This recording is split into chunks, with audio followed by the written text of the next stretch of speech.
बोले महाराज अब शांति रहो। हजारों बार समझाया, तब जाकर के परशुराम की बुद्धि के पर्दे खुले और बोले नाथ राम रमापति कर धन लेहु, खेचो चाप मिटे सन देहु। जो हाथ में धनुष है जबकि चाप चढ़ाए देव, तो चाप चढ़ाई है, समझ गए मेरे प्रभु ने अवतार ले लिया। अब जब पूर्ण काम हुआ, सबको सम्मान दिया, लेकिन भैया चिट्ठी जब बाद में अवधपुरी में पहुंची तो वहां से राजा दशरथ बारात लेके आए। ध्यान देना बुजुर्गों, राम की शादी सीता के साथ में, लक्ष्मण की शादी उर्मिला के साथ में, भरत की शादी मांडवी के साथ में, और शत्रुघ्न की शादी श्रुतकीर्ति के साथ में। चारों भाइयों की शादी हुई।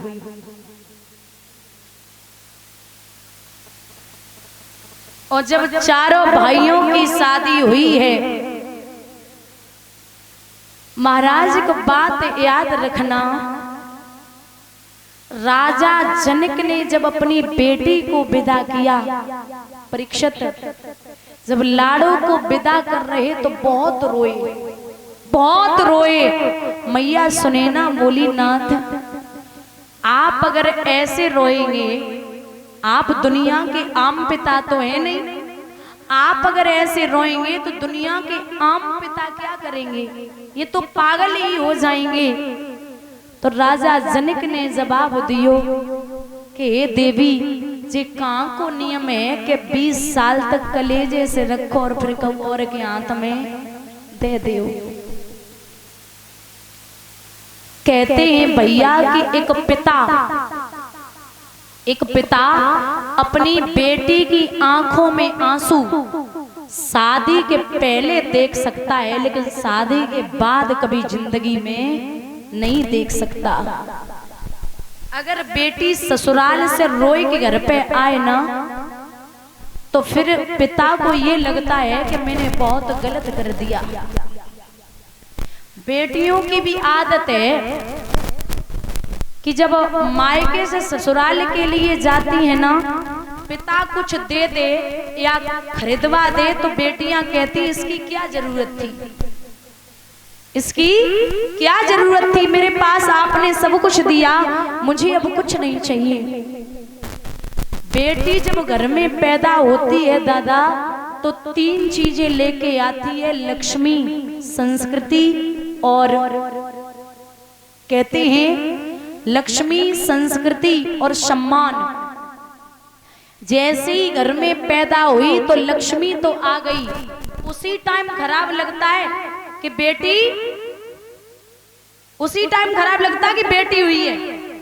कितने दिन, हद से हद 2 दिन, और फिर शायद ही है इतना बेटे को कोई प्रेम करे जितना बेटी को प्रेम करते। कछु कछु तो ऐसे कबहू ना सुधरी, घर में बिटिया पैदा हो जाए ना, जैसे लला पैदा हो जाए तो 12 गांव जान लियो, बिटिया पैदा हो जाए तो चेहरे भी 12 बच जाते हैं।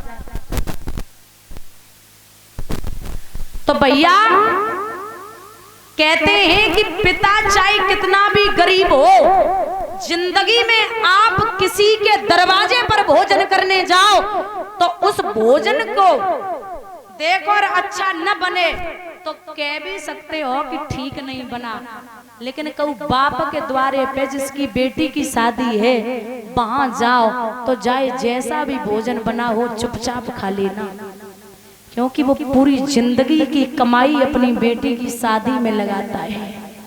वहां आपने उल्टा सीधा बोल दिया ना तो महाराज पिता का हृदय विदीर्ण हो जाता है। चाहे कितना भी गरीब बाप हो, कितने भी पैसे लड़के वाले मांग लें, लेकिन जब 1 महीने से पैसे इकट्ठा करता है, हाथ पैर चलते ही रहते, और जैसे ही लड़की घर से विदा हुई वैसे ही एक कोने में बेहोश होके गिर पड़ता और कहता है भैया अब हमसे 4 दिन तक बात मत करना, क्योंकि लक्ष्मी गई वो तो गई लेकिन मेरे हाथ पैरों को तोड़ के चली गई। घर में आती है बेटी तब भी कष्ट होता है, और जाती है बेटी तब उससे भी बड़ा कष्ट होता है। जैसे ही बेटी घर से निकली, पिता कहता है टेंट वाले से और अन्य सामान वालों से कि भैया अब हमसे 4 दिन तक मत बोलना, अब हमारे शरीर कामनाएं कर रहे हो। एक बात और,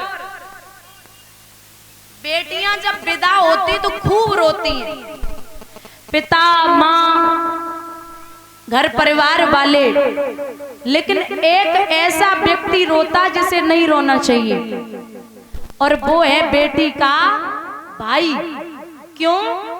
क्योंकि जब वो कुंवारी होती है ना तो बार बार हाथ पैर चलाएगा, कहीं घूसे कहीं थप्पड़ बोलेगा, देख खाना बना बना, तेरी ऐसे घर में शादी करूंगा पति शराबी मिलेगा, खाना बना कपड़े धुल बढ़ना, ऐसे घर में शादी करूंगा जो सास तुझे रोज पीटेगी, रोज भाई लड़ेगा।